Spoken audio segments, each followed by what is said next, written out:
Yo, what is good, everyone? Welcome back to the channel. Today I'm going to be breaking down the NHL DFS slate for Monday, December 12th. We got ourselves a 6-game slate here tonight, where I'm going to go through a couple of my favorite line stacks, some of my favorite individual plays, and some of my favorite value plays, and then we'll wrap up the video talking a little prize picks. With that being said, let's dive into my spreadsheet here. And we're going to kick things off here like we always do in the top left-hand corner with those highest implied game totals, where you can see 4 of these games are coming in with an implied total of 6.5 goals, and then the other 2 games coming in at 6 goals even. And then take a look down here at the Vegas odds, where you can see each team who's favored to win tonight. With that being said, let's dive into a couple of line stacks that I like here for tonight, starting with that first line for the Ottawa Senators. Now, I seriously debated that second line as well. Shane Pinto centering Alex DeBrincat and Drake Batherson. If you're looking for a cheaper line stack that has some nice upside, that's probably my favorite, but this first line has been so good this year,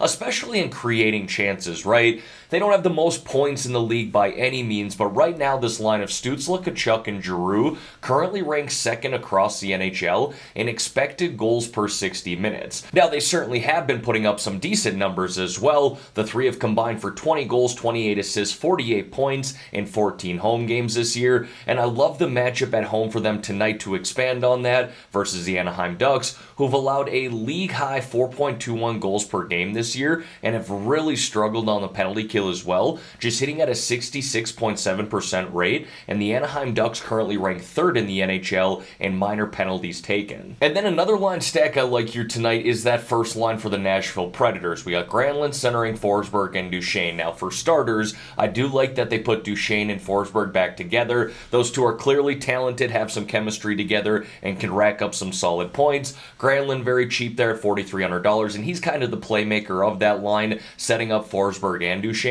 But I largely like this line here due to the matchup against the St. Louis Blues, who have been a mess defensively. Goaltending has been an issue. They've allowed 5 goals per game here over their past 6, with a penalty kill that's been abysmal, just hitting at a 50% rate. Now, they're going to get better at some point with that penalty kill, but they're legit allowing a power play goal on every other opportunity, and all 3 of these guys here for Nashville play up on that number 1 power play. Now, folks, before we dive into some of my favorite individual plays here, if you could like this video and subscribe to the channel, I would greatly appreciate that. I got hockey content coming out for you guys all year long. Alright, now diving into some of these individual plays here, we're going to kick it off with the forwards. First guy I got there is Kirill Kaprizov of the Minnesota Wild.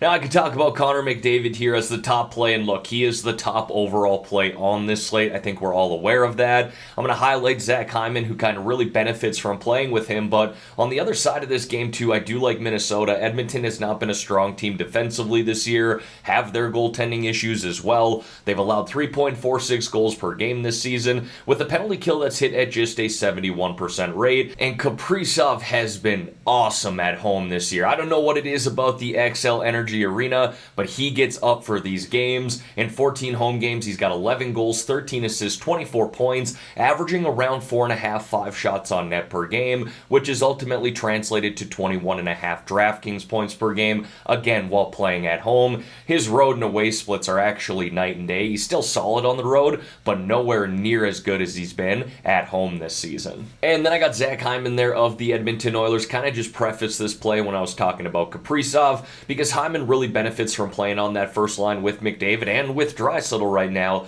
They got all 3 of those guys up on the first line in number 1 power play, and as much as I'd love to stack them together, which isn't impossible to do, but it is very expensive to do, I'd probably just put 2 and 2 together, so McDavid and Draisaitl, McDavid and Hyman, Draisaitl and Hyman, and get exposure to at least 2 of those guys, again, if I'm playing the Edmonton Oilers.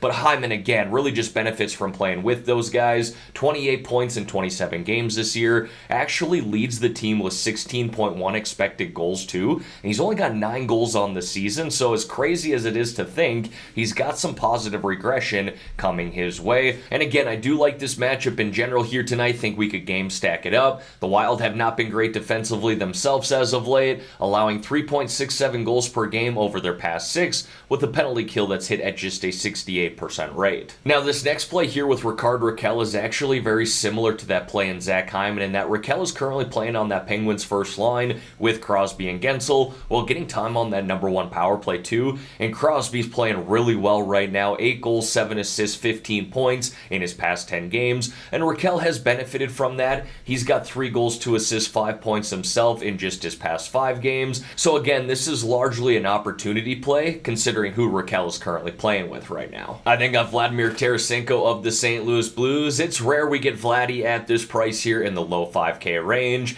I know the Blues have been up and down this year, but I like him at this price. He's played some good hockey here as of late too. 3 goals, 3 assists, 6 points in his past 6 games. And he's just played well at home in general this year with 5 goals, 7 assists, 12 points in 11 home games, averaging around 12 DraftKings points per game. But this is someone who's got a really nice ceiling too. Someone who could definitely go for 25, 30 plus DraftKings points. He's going to play on that second line tonight, but plays up on that number 1 power play and should log around 18 minutes. And then I got Adam Henrique there of the Anaheim Ducks. But if you look at the notes off to the right-hand side, I talk about how I really like the 5K range for forwards tonight, but the 2 to 4K range is pretty weak in my opinion when it comes to value. I wanted to highlight a few guys here still, and Adam Henrique is one of those guys who I think has some solid opportunity, being that he plays on that first line with Zegras and Troy Terry. Those two are certainly capable of creating scoring chances, and Henrique plays with both of them on that number 1 power play too, so I don't mind that. And look, this Ottawa team can be a little bit hit or miss. Some nights they look really good, other nights they struggle defensively and have some sketchy goaltending, so I certainly don't mind the matchup here for Henrique and the Ducks. Now, moving over here to the defenseman, first guy I got there is Thomas Chabot of the Ottawa Senators, and considering how many penalties the Anaheim Ducks take and considering how bad their penalty kill has been, I like stacking up Chabot on that number 1 power play with guys like Tkachuk and Stützle, being that they all play up on that number 1 power play. And look, Chabot has been very good here as of late. 4 goals, 6 assists, 10 points in his past 10 games, averaging around 2.5 shots on net per game and 1.5 block shots as well. He's kind of racking up DraftKings points in a number of different ways, and he's shown some really nice upside here as of late too, where he's hit 19 plus DraftKings points in 3 of his last 4 games. Now, speaking of well-rounded defensemen, I got my guy Noah Hanifin on the spreadsheet once again. If they did a Spotify Wrapped at the end of the NHL year and talked about the most players that I talk about on my spreadsheet,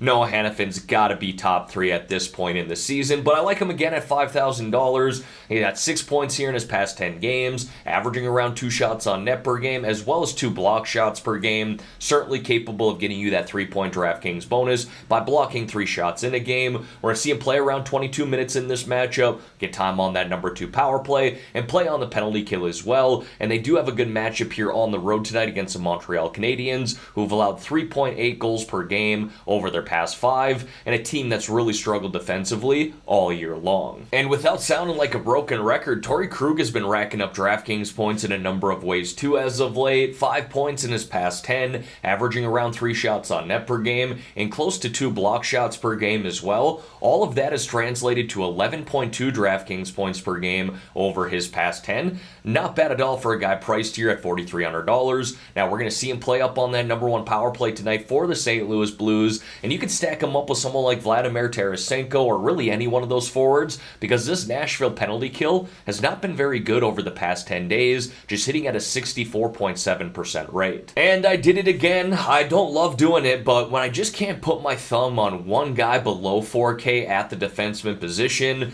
this is what I tend to do. List a handful of guys there in the notes off to the right-hand side. You got Gross there of the Nashville Predators, Parayko there of the St. Louis Blues, Shattenkirk of the Ducks, Goalie, if I'm pronouncing that right, of the Canadiens, and then Goligoski there of the Minnesota Wild. Don't really love the 2 to 3K range for defensemen, but those are definitely guys who are capable of getting you double-digit DraftKings points. And then I got a couple of goaltenders there for you, starting with Tristan Jarry of the Pittsburgh Penguins, who has been awesome in his last 8 starts, where he's now 7-0-1 during that stretch of games, with a goals allowed average of 1.72 and a save percentage of .948, and he scored 15 plus DraftKings points in every single one of those games. And then I got Igor Shesterkin there. Shesty, look, I know he's had his ups and downs this year. I don't necessarily love the matchup against the New Jersey Devils, but watching him in his last 2 games, he looks like the goaltender that won the Vezina Trophy last year. In those 2 starts, he allowed just 2 goals on 68 shots on net. The Avalanche had 40 plus last game, and and he allowed just 1 goal. So hopefully he can bring that home against this Devils team tonight, who have played some really good hockey this year. And as always, going to wrap up the spreadsheet here with 3 low-priced options or sub-4K forward plays. But as I mentioned earlier, don't really love the 2 to 4K range at the forward position tonight. I just think there's a lot more value in that 5K range. But I still got 3 guys here that I think are viable. Starting with Mike Hoffman of the Montreal Canadiens, who plays on that third line and up on the number 1 power play. He just returned from injury but scored a goal in that game and was playing some really solid hockey prior to getting injured. In fact, he had racked up 4 goals, 2 assists, 6 points in his last 6 games prior to injury. Now, Shane Pinto, I kind of name dropped him earlier, playing on that second line and number 2 power play for the Ottawa Senators. Has cooled off here a little bit after a hot start to the season, but again, I really do like that matchup for them tonight against the Anaheim Ducks. And then Nino Niederreiter there of the Nashville Predators, currently playing on that second line and number 2 power play, actually leads this Predators team with 10 goals this season and has double-digit DraftKings points in 11 of 23 games. Again, not my favorite play, but certainly capable of getting you 10, 15 plus DraftKings points, and I don't mind that at this price. And then to wrap up this video here, want to talk a little prize picks. Just went through all the picks here that they have out this morning, and the lines look pretty tight, so I'm going to go through these like I always do individually, do my research, and then I'll let you know my final picks in a comment below on this video, and I'll be sure to pin that comment as well. And don't forget, I am posting those picks in my Discord too, and if you want to join that, there's a link to do so in the description below. And for those of you who have not signed up for prize picks yet but want to get in on this action, I got a promo code that you should definitely take advantage of. When you're signing up, use my promo code GRIFF, GRIFF, and Prize Picks will give you all the way up to a $100 match deposit. And again, you do not have to put $100 in. You want to put in 50, they'll match 50. You want to put in $20, they'll match 20. Hell, you got $10 laying around, you want them to match that, they'll absolutely do so. Again, up to $100 as long as you use my promo code GRIFF, GRIFF, upon signing up. Alright everyone, that is going to wrap up this video here for today. As always, thank y'all for taking the time out of your day to watch the content here on this channel. If you could like this video and subscribe to the channel, I would greatly appreciate that. Let's have ourselves a great day here, folks. Let's win some money on this 6-game slate. In the meantime, I'm out of here.